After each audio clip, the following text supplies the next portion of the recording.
and welcome. My name is Tom, and you're listening to the first episode ever of the Ska Podcast, a podcast about ska, where every week we find an interesting thread related to the world of ska, pick it up, and see where it leads. So first off, if you're here, thank you so much for listening. I appreciate that. It's always, weird to get things off the ground, but this is something that has been in the works for a very, very long time for me, and I'm excited that it's finally out in the world for you to listen to. So let's dive straight in today.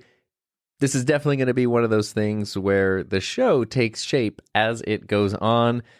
I've learned enough at this point that you can't get it perfect right away, so you kind of got to dive in, do the best you can with what you got, and then it will evolve over time. And that's exactly what I want to have happen here. But really, the foundation for this show is just my near lifelong love of ska music and all the cool stuff that it's done for me and all the cool things that it's brought into my life. And I want to just kind of dive into that and share that with other people and share that with you and explore it and go all over, the world of ska music. There's a lot out there, and I know that my own personal perspective is going to influence a lot of what's talked about here. So I definitely want to share that because I think it's fun, but I'm also very heavily into the, third wave Orange County ska punk situation of the mid to late 90s. That's sort of what I love the most, but I do love a bit of everything. But it's a huge genre that spans decades and decades with a rich history, and there's so much everywhere and stuff that I'm familiar with, stuff that I'm unfamiliar with, and I just kind of want to have a place to explore it all. Hopefully, too, with other people as time goes on, so it's not just me being a crazy person talking about ska in a bedroom by myself, but also, how lucky am I to be able to sit in a room and talk about ska by myself? And new episodes are going to come out every single Friday because Friday is the best day of the week, according to Pizza Day from the Aquabats, my favorite band. Even if you're not technically a ska band, I guess now. We're going to dive all into that today because I thought that the best way to kick off this show would be to explore my own personal history with ska and not to be super self-indulgent, but just so you understand where I'm coming from. And that way we can kind of go forward together. And I wanted to share my history with it because I think everybody is introduced to this music in different ways, and it's really fun to hear the different perspectives that people have. And since my introduction was in a time before YouTube and on-demand music and all that kind of stuff, it's weird how these things just show up into your life and how you figure it out. And I don't know, it was a very bizarre experience for me. So I want to go over that and share that with you. And this is, of course, all just from my perspective. So I'm giving that disclaimer. I know everybody has their own relationship with any kind of music that they're a fan of. And I don't want to say things that sound like definitive statements when it's really just me from my perspective sharing things that I have gone through and experienced and my points of view. So, feel free to ignore anything that I say or not, or take it as gospel. Sure, why not? So for what it's worth, I was born in 1985, which means at the time I'm recording this, I'm 35 years old, and that might give you kind of an idea of what was influential and when throughout my life. And as a kid, my relationship with music was always sort of interesting because growing up, starting school in the early 90s, I had no access to music of my own. It was just kind of what my parents are listening to, which was a lot of classic rock at the time. And, some of my teachers played acoustic guitar in class, and I thought the guitar is pretty cool, but I had no idea how to develop your own music tastes or anything. And I had a friend in elementary school who had an older brother who was in middle school, so that meant he was super cool compared to us because we were just in elementary school. And the middle school brother bought a bass guitar one day, and that obviously made him the coolest person ever, because if you know anyone who plays bass, obviously they're the coolest person ever. And he immediately started diving into all kinds of different music to learn bass, which I wasn't really into the kind of music he was playing, but it was really cool to see someone do this, especially when you're 9 or 10 years old. And then the one thing that I did get into from that was The Offspring, because Ignition was the big album that was out at the time. And this is a very dumb reason, but that album starts with a song that is just the F word repeatedly. And when you're 10 years old, in whatever year that was an insane thing to hear. And so I remember I saved up a bunch of money and not a bunch of money. I was 10 years old, but I saved up like birthday and Christmas money for a significant chunk of time and bought myself a CD player because that's what my friend's brother said was the coolest thing. You need to have your own CD player and all that kind of stuff. And then my dad took me to the warehouse, where I bought my first few albums. And I immediately went and grabbed The Offspring and was like, yes, I'm going to get this CD because I want to hear the F word. And my dad didn't know what The Offspring was, but he was like, we should get something that's also like maybe a little more classic. And so then he also recommended that I get Revolver from the Beatles. So those were the first two albums I got, which I'm actually very proud of because they are good albums and I would still listen to both of them now. So good for me because that's not the case for every album I've ever purchased. There's a lot that I would never want to listen to again. But those first two are actually pretty cool. And once I got beyond like the shock value of The Offspring, they're an amazing band. They're one of my favorite bands, tied in at least tangentially to the world of ska music, or at least Southern California ska. And that was sort of where it all began, was just, now I'm going to go listen to this stuff. And then it kind of evolved into like whatever my friend's brother was telling us we should listen to. Smashing Pumpkins? Okay. Rage Against the Machine? Sure. Why not? I don't have any opinions of my own. I'm 11. But beyond that, and especially into the world of middle school, the town I grew up in was a relatively small town, and it was a place where like very aggressive like metal music was the thing. That's what everybody loved. Like if you went to any of the schools there, it's just carved into the walls and carved into the school bus seats and stuff was just like Slayer and Pantera and any of those super heavy like metal bands. That was just what was cool. And when you are a kid, it's hard to develop your own opinions. Like when you start out in life, you kind of just absorb the opinions and the thoughts of those people around you. And hopefully as time goes on and you evolve, you start to be able to create your own opinions and develop your own tastes. But at this point, it was just like, this is what people are saying I should listen to. That's what I'm going to listen to. And it was like, it was this weird thing where I was like, this is what music should be. I'm just not that into it, but you know, there's stuff I can like about it. Like there's cool parts in all of those songs and from all those artists and stuff. It just wasn't the thing that like, wow, it really, man, this music is really speaking to me. And then my middle school years coincided perfectly to when TRL was like the show on MTV. And so I could get home after school, turn on TV and watch Total Request Live with Carson Daly.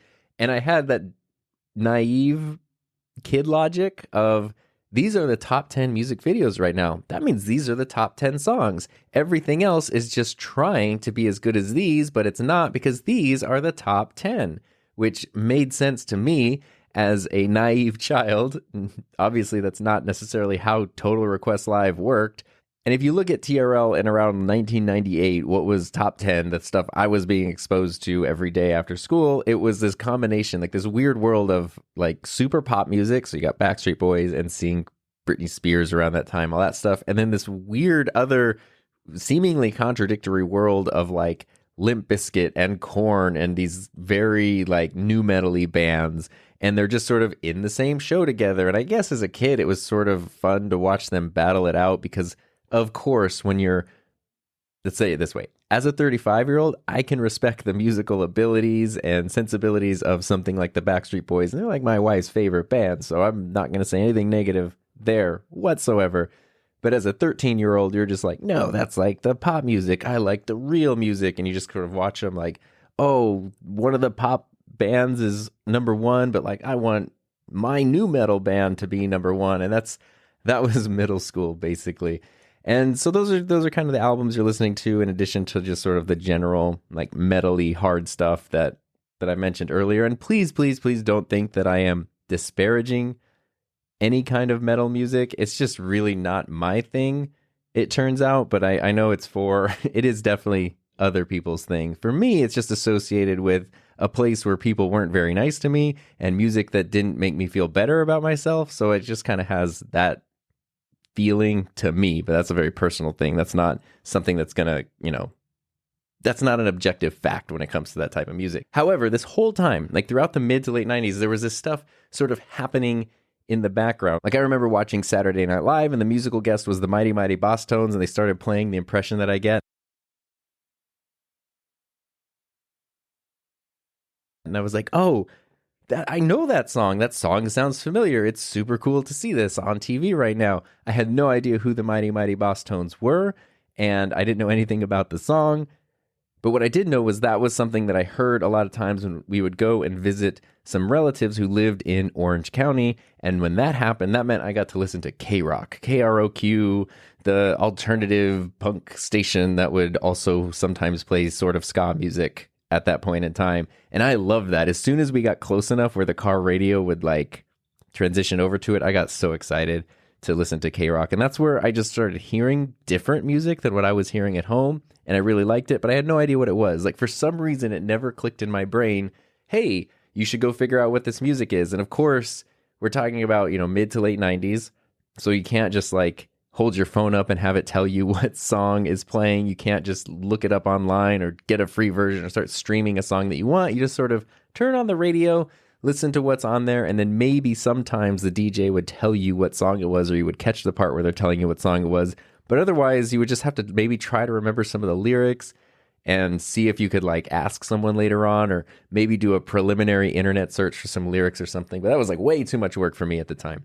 But I always liked that kind of music. And so seeing that on Saturday Night Live, so this band with horns, so that was super cool. That's really, really neat. And then in 1997, South Park premiered on TV, which was amazing. And I didn't have Comedy Central, but I had like access to some people who did, and we could like tape episodes and watch them and talk about them, because when you're in like middle school and South Park premieres on television, that was a pretty groundbreaking thing. And obviously we loved it. And the very next year, something else premiered from the creators of South Park. Well, if I know anything about this country, America will go nuts for basketball. I mean, America will go crazy for basketball. Yes. Yeah, listen to that crowd.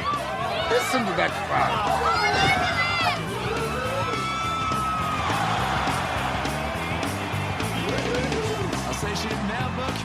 So you're listening to Real Big Fish as they appeared in the 1998 cinematic masterpiece Basketball by Trey Parker and Matt Stone. And I haven't seen Basketball in many years, but I'm not entirely sure if it's going to hold up the way that it used to at the time.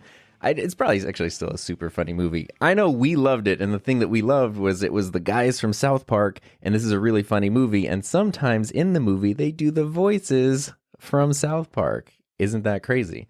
And basically, if you've never seen Basketball, the basic story is that these two guys are kind of losers. They make up this game that's sort of a hybrid of basketball and baseball, and they just sort of play it around like in their house or neighborhood. It starts to catch on in their local neighborhood, and it grows into like this community event sort of thing, which also apparently, fun fact, basketball director David Zucker, apparently that part of it is like a true story. At least I think I listened to the basketball commentary at one point, and he talked about that up until it was kind of a big driveway sport in their neighborhood, in their area, that's sort of what happened. Like, he and his friends came up with this game. It got popular. That's what happened. But then the movie takes it a step further, and it becomes basically like an NFL or an MLB. I don't know. I'm not a sports guy. It becomes like a sports organization, like a big one. And the part of the movie that I just played the clip from is the transition from when they're playing in the driveway and they get the offer to work with an investor to turn it into a major league sport. And then it transitions to 5 years later, and now they're in a big stadium. There's a huge crowd. There's cheerleaders. There's teams from all over the country. And on top of all that, because it's sort of this cool alternative sport, there's also a house band, which just happens to be Real Big Fish. And Real Big Fish plays several songs in that movie. They play Beer, which I just played. They also do Take on Me. And then they do just sort of like fight songs as the teams are playing and stuff. So they're featured fairly prominently in it. And I didn't know anything about Real Big Fish at that point. What I did know was that them in basketball was some of my favorite parts of that movie. I just really liked this band. I liked the music. I liked the bright shirts. I liked the bright colors. It just seemed sort of goofy and fun, and I liked everything about it. But I didn't even know that it was like a real band that had been around for a long time. I just thought like, movie magic. This band is cool. This music's cool. I'll not think any more deeply of it than that. And really, up until that point in time, that had kind of been my relationship with ska, was I would hear these snippets of it on the radio, on TV, whatever, and I would really like it, but I would never dig in any further and see what the heck that it was. I just knew that I really enjoyed it, but it didn't occur that like, oh, that could be music that you actually like. No, because the world I lived in was, no, this is music you like super hard, heavy music. And similarly to how, I guess a lot of the story has to do with my friends having things that I didn't have. So similarly to how like my friends had access to South Park and basketball and stuff and I didn't, I got to see that. I also did not have a PlayStation when it came out. I did have a Nintendo 64 though, which I loved. But one of my friends had a PlayStation. He brought it over to my house once with this new game called Tony Hawk Pro Skater, where you could skate around and there was like real music playing in the background.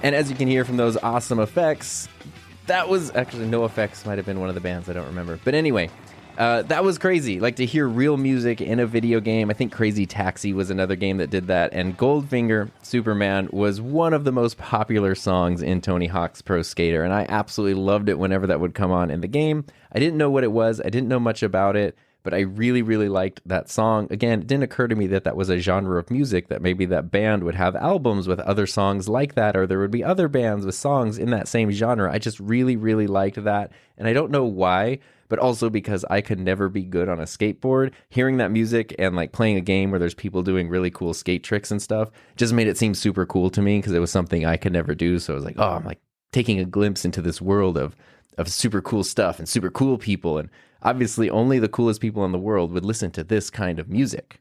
And fortunately, now we're kind of getting into the time period where like peer-to-peer music services were becoming popular. So it was like Napster and Morpheus and I don't know, Kazaa, LimeWire, all those things where you could find music and listen to it, where you could download a song and sometimes it would actually even be the song that it was labeled as being. That was pretty cool. Definitely always felt like a win when that happened. But then I also had another friend. This sounds like I have a lot of friends. I'm talking about like 3 people here. I had another friend who got a CD burner for Christmas. So that meant he could make his own CDs. So we could take all these songs and make mixed CDs. And every time I got to hang out, I would get to come back with like a new CD of music. And of course, it just really started with kind of the same music that we normally like. So it was a lot of Limp Bizkit and Korn. I think it was like Papa Roach and Linkin Park and stuff at that time, which again, not trying to disparage anything, but it was music that didn't make me feel great when I listened to it. That's kind of what it came down to. And I think now that I'm older, when I hear those songs, they kind of do make me feel good because it's like I connect them with like being younger. And I don't know, it's like someone once told me that as you get older, you'll go back and not just listen to the music that you listened to when you were young, but just sort of all the music from that time because it all reminds you of that time. Which is weird because it's like that wasn't the best time of my life or anything, but I guess everyone just sort of has that nostalgia for youth. Now, some stuff that was also getting popular at this time was pop punk music, like Blink-182 and then Sum 41 and bands like that. And so some of the mixed CDs I would get from my friend had like Blink-182 songs on it, which I really liked. And that made me feel differently than the other music that I was used to listening to because I would hear those songs and I would like be in a better mood. They would energize me and kind of like amp me up in this way that I can't describe. And it still happens to this day when I hear like any of this kind of music. It just makes me really excited to, I don't know, like high energy feeling. Like I want to go do something, make something, have fun, and not feel sort of like down and bummed out and everything. And so I was getting pretty into Blink-182. I was just about to go into high school too at that time. I was thinking about like, I want to learn how to play the guitar or something like that. That would be super cool. Still predominantly everything that I like actively listened to that wasn't these mixed CDs was still stuff, you know, like nu metal and that kind of stuff. And nu metal, heavy metal was still what was predominantly popular in my town, my environment where I grew up. But a very important thing happened. My friend with the CD burner moved away to San Diego, which is a couple hours from where I live. But during things like Christmas break and summer break, we would spend like a week or 2 at each other's house, which was super fun because we just kind of got to like spend so much extended time together, which is really cool. And one year, it must have been Christmas break of freshman year, which would have been the end of the year 2000.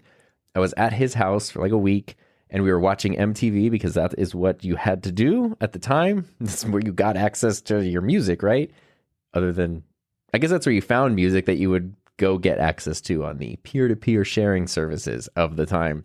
And we watched a show that was taped in the TRL studio, like the Times Square studio, but it wasn't TRL. It was like a before they were famous show. And I've tried to search up clips for this, and I think the show was so irrelevant and like a one-off thing that there's no record of it existing that I can find.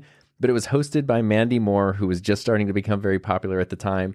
And it was just looking back at like musicians and artists before they were famous. Where did they come from? What did they do? The thing we were really excited about was they were going to feature Blink-182. And so when it got to that segment, it started talking about Blink-182's drummer, Travis Barker, who my friend had played drums and was always like, this guy's a really good drummer. So I kind of admired him for that. I didn't know much about the drums at the time, but it started talking about his history. Okay, Blink-182, he joined the band late. Before that, he was in this ridiculous band. And then it showed clips from the super rad music video from the Aquabats.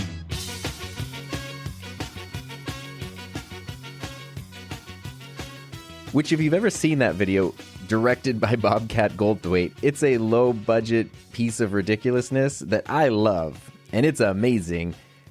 And you see this drummer who I only knew at the time as being like this tattooed, kind of, tough-looking guy, and now he's sort of in a costume, and there's all this insane stuff happening, and it's really goofy and really bizarre. And what I remember is that segment ended with Mandy Moore looking to the camera with kind of like a confused expression on her face and saying, well, I guess sometimes you got to move on to move ahead. And instead of me moving on, what I thought and my friend thought was, what the heck is that? We need to go to Morpheus and look up the Aquabats right now. And then we just found all of the classic Aquabat songs of the time. Super Rad, Pizza Day, My Skateboard, Pool Party, Play-Doh, Martian Girl, like all of the classics, a lot of which were third wave ska songs. And we just like went nuts. We loved this. We went to their website, which was this completely insane Flash thing that was all goofy and ridiculous. And like the rest of the time I was at his house, we just absorbed the Aquabats, and I left with a mix CD that had a lot of Aquabat songs on it, and that became the thing that sort of lived in my CD player. And I really, really liked it because before, when I would get home from school and get really excited to listen to music and put on a CD, I would hear this music that kind of made me feel like literally like mad or aggressive or bummed out, and now I would put on something that made me feel happy and fun and energized and creative in a weird way. And it was very, very different to me, and it was very exciting. And I really, really, I think if I ever came close to wearing out a CD, if that's possible, that was definitely the CD I almost wore out. And we're definitely going to have entire episodes devoted to the Aquabats and specific things because they're a huge part of my journey. They were really my gateway, like my portal entry point into the world of ska music. And they're still very much my number one. They're just real special to me for a lot of reasons. But the main point here that I want to get across is that at that age, I must have been 14 at the time, and living in a place where I lived, where I did not feel that I fit in, where I was not surrounded by a lot of positivity, and I still had that teenage urge to want to fit in. I feel like had this not shown up, things could have gone very, very differently for me. But instead, this showed up, and it goes back to what I was talking about earlier, where as you grow, hopefully you start developing your own tastes and things like that. And that this was one of the first things in terms of music that I felt I had stumbled onto and discovered sort of accidentally by myself. It was an opinion I was forming that was all my own, and it made me feel a certain way that nothing else really did. And at that point, especially because the internet was becoming more accessible, I was starting to be able to connect these dots and realize like, oh, that band from Basketball was Real Big Fish. Real Big Fish has played with the Aquabats many times. Let me dive into the Real Big Fish. Let me see who the bands that I'm getting into because of the Aquabats were inspired by. And it was a really, really cool time of musical discovery. It was also around the time that I started playing guitar, and the initial songs that I had learned on the guitar were basically all System of a Down songs, which are very fun songs to play on the guitar, by the way. And I actually still enjoy System of a Down, but even then, some of my favorite songs of theirs, and I like them because they sort of stood out differently from some of the other bands I was listening to, because they have so many interesting melodies and musical things happening throughout their songs. But there's even stuff like Marmalade, where there's guitar upstrokes, and I really loved that. And I didn't know what that was. And that's where I learned what an upstroke was, because I had heard them in songs, but I didn't know what that kind of guitar was. I didn't know it was a certain style or a technique or anything. And then I started making this connection of every time I've heard that, I really like it. And there's a whole genre where that's one of the predominant like features of the music. That's something that's in most of the songs and most of the things that you're listening to, and all these other things, all the crazy stuff you can do when you bring in brass and woodwinds to a song, and then you bring in especially the third wave element of punk guitar and bass, and it just created something that I hadn't heard or experienced before. And it was really, really fun to fall into that, even though I felt sort of lonely still, because not many people around me, and in fact, basically nobody, was also doing that. But that year going into high school was huge, because that was where I started kind of diverging and developing my own musical tastes. Not long after that's when I got my driver's license, so I could go do stuff on my own.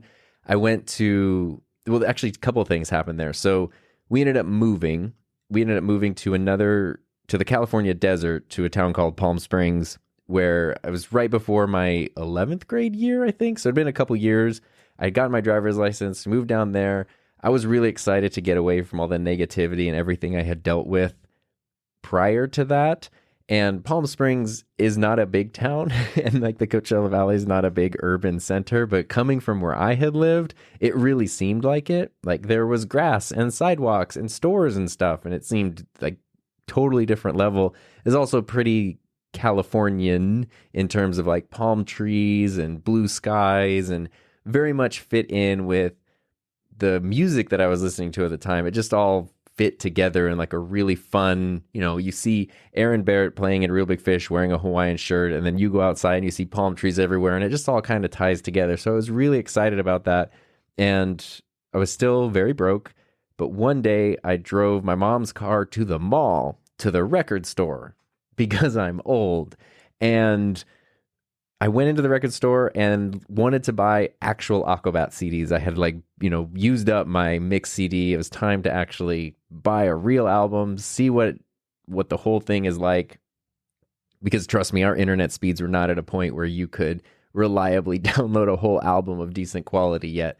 And so I went there and tried to find Aquabat CDs. I found 4 of them, which was actually all they had at the time. So surprisingly, this record store had the entire catalog of the Aquabats. What a time to be alive. And I went through and I was looking at the songs on the back of them, because I couldn't afford all of them. I could afford 2 at most. Because CDs, if you remember, were like $15 to $20. So that's up to $40. That's a lot of money. And what I noticed was I recognized songs from all of them. So the mix CD that I had a good assortment of Aquabat songs. So that made it also hard to choose an album, because it wasn't like every song I like is from this one album. I liked songs from all of them. So I decided, well, I'll go through and just buy their first album, or their first 2, and then I'll buy the next ones after that. And so I started looking at the copyright dates on the back, and I saw Missin' Legends was the newest one at the time. It was like a year old. Then there was The Floating Eye, which was, like a year before that. And then there was The Fury of the Aquabats. And then there was The Return of the Aquabats with a copyright of 1995. And I thought, great, this is the return. I just need to find like the debut of the Aquabats from probably a year or 2 before that. And then I will get that, because that's their first album. Not realizing that the first Aquabats album is called The Return of the Aquabats, which is hilarious. And that's immediately something I love about them. But at the time, I didn't know that. And I just thought, okay, well, this is the oldest one I can find, so I'll start here. And then I wanted to get one of the other ones. And let me tell you, when you can't like preview all the songs and you're just looking at the song titles on Aquabats albums, they were all great. And I had a very hard time choosing. So I ended up choosing The Return of the Aquabats, which is a very like low production quality album. And I don't mean that in an insulting way. It just is. And a lot of those songs are redone in like masterful ways later on. And The Floating Eye of Death, the Aquabats versus The Floating Eye of Death, which was their first, like, not directly ska song, but much more synthy, new wave, alternative-y, punky album. So those were the 2 that I got, which was like a very different variety of their catalog. But I didn't care. I wasn't trying to go for a specific genre. I was just trying to go for a band that I liked.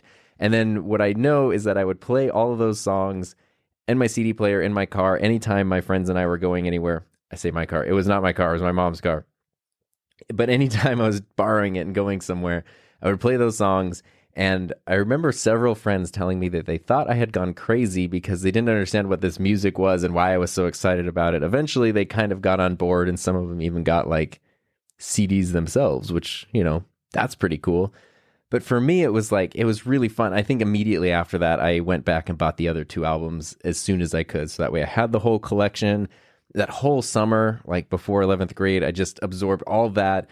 I got really into like the online message boards for Aquabats and ska stuff. I got really into learning more about other bands. And it was just this whole world was opening up. Tangentially, like I was also getting into They Might Be Giants totally separately because I had seen them on Conan and they were amazing and clever and ridiculous. And lyrically, there's kind of a lot of similarities between Aquabats and They Might Be Giants in a weird way, but musically, like they never cross paths. Like I've never found an instance where they've like played at the same show or festival or anything like that, which is strange. But it was just this different world of not the music I had normally been listening to, and it was just so much fun. And what I forgot was that my experience does not represent the greater world around me, and so I was getting so happy about this, so excited about this. I was going to be starting at a new high school, and I was like, yes, this is going to be great. I'm going to find my people. We're going to have a lot of fun. It's going to be amazing. And that seemed like it made sense because I was talking to all of these ska fans online and stuff like that. And then I got to my school, and I believe it was the second day of school.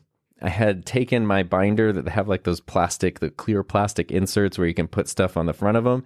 And I had taken the album books from the 4 CDs I bought from the Aquabats and kind of put them there. So it was like I had Aquabats cover on my binder, which I thought looked really cool. And I remember we had to do some activity in my English class on like the second day where we had to get in, groups with random people, and it's a total nightmare. And this one guy sitting next to me who was, he just looked like he was into different music than I was, I guess. We could just say that. He was like, what's that? And he was pointing at the Aquabats thing. And I was like, oh, that's like my favorite band. They're amazing. It's the Aquabats. I love them. And he was like, it looks kind of weird. And I don't know why I said this, but what I said in response was, well, I guess they can't be as cool as like Eminem or something. I don't know why that was the response that popped into my head. I have nothing against Eminem. I think he's super talented. But anyway, that's what popped into my head. And this guy was apparently a very big fan of Eminem because what he said was that he was going to stab me. And he really seemed like he meant it. And that was when I realized maybe I'm not going to find the people I thought I was going to find at this new school. And I was right because I didn't. And I just kind of went to like, okay, whatever. Here's what I can do.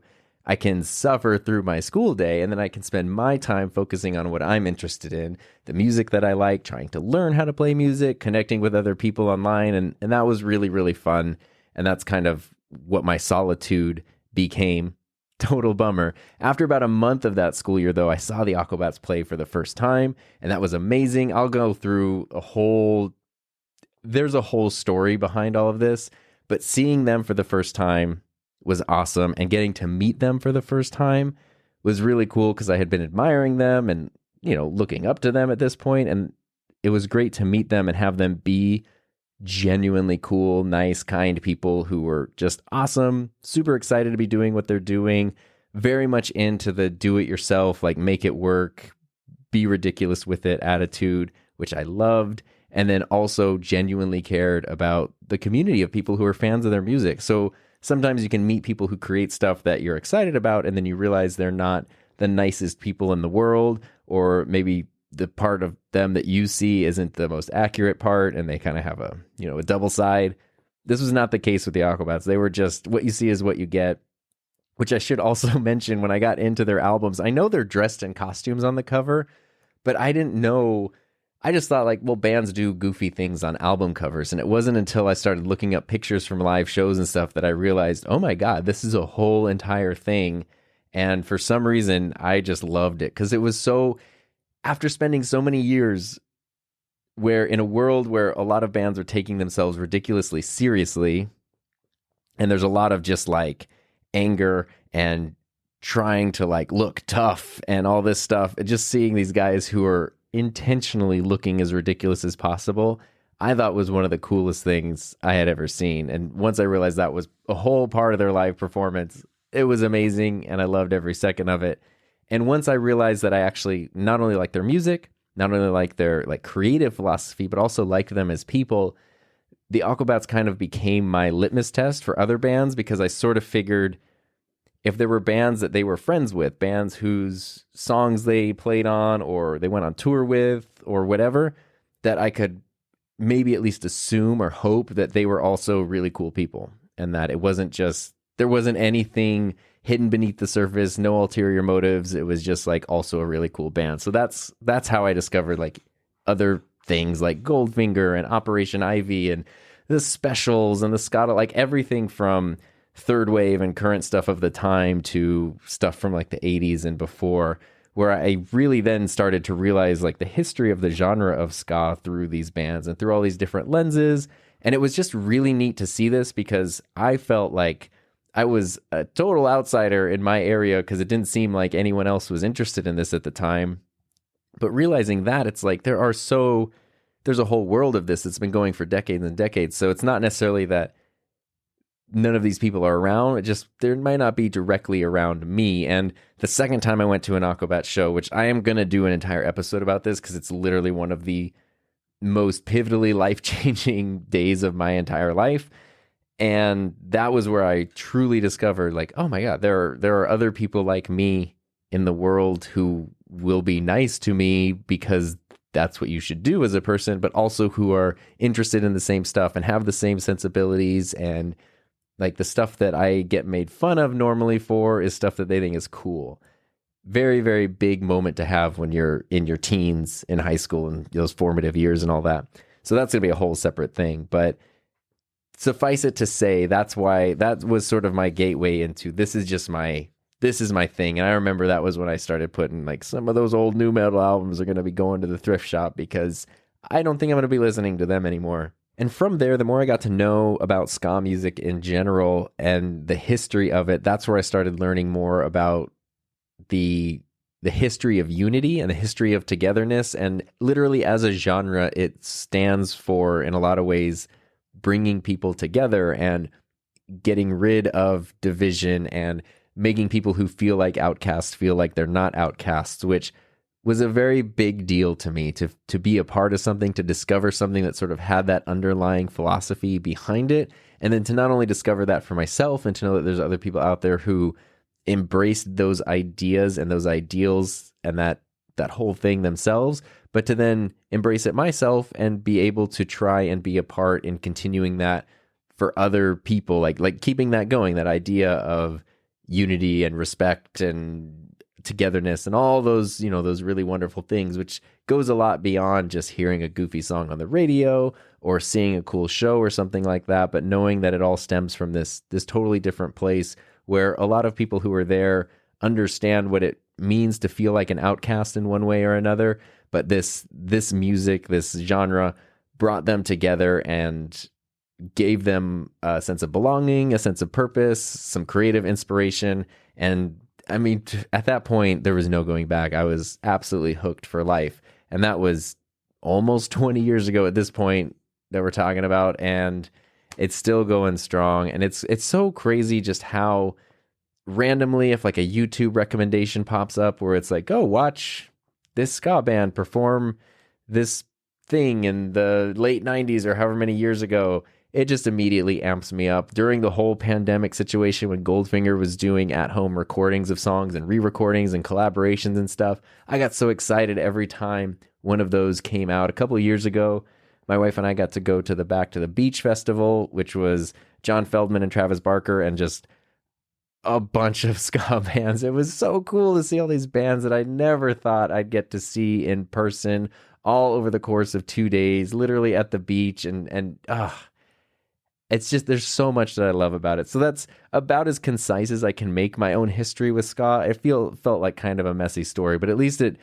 what I wanted to communicate the most ultimately was the sense of belonging and that sense of being a part of something bigger than yourself. Because like I said earlier, things could have gone very differently. And I associate me discovering ska music with me being able to take sort of a different path that is of my own choosing and led to literally a lifetime of happier things and fun and creativity and understanding more readily how to handle hardships and that kind of stuff. Literally because of that, I think it can be traced directly to it. So that's a very, very, very big deal to me. That's at least my journey and my perspective of it. And I'd love to dive into all that stuff more and things, of course, beyond just me, but just so you have an idea of where I'm coming from when I talk about this stuff and how I approach it, I thought this episode, this inaugural episode, it would be a fun chance to take a look at that and kind of explore that a little bit. Now, as we wrap up that, what I do want to say is I would absolutely love to hear if you have any thoughts or responses, or if you want to share snippets of your story and how you discovered the world of ska music, or if there were any influential moments or bands or whatever, I'd love to hear that. And so I set up an email address where you can always send comments. You can send written comments and I can read them. You can send audio clips and I can incorporate those. I guess you could send a video clip. No one will see it except for me, but okay, cool. Everyone can listen to it. And you can send all of that to ska@himynameistom.com. So ska@himynameistom.com. If you have any responses, any thoughts, anything that you want to include in a future episode of the Ska Podcast, please feel free to do that. And as we wrap up, what I really want to say is just thank you so much for listening. This has been sort of a fun project that I've had in my mind for going on a year now. So getting to actually press record and upload and share it and bring other people into it is really, really exciting and really, really rewarding. And if you know me and you're familiar with anything else that I've done, a lot of what I do is, audio and video production stuff and YouTube creator stuff, online creator stuff, which I absolutely love. I mean, that is my job. That's my career at this point. So I love it. But being able to sit down and talk about something that's not related to any of that at all is really fun. And so I'm excited to see where we can take the Ska Podcast and where things can go from here. But in the meantime, I'll see you next Friday. Thank you so much for listening. Have a happy, healthy, safe, fun rest of your week.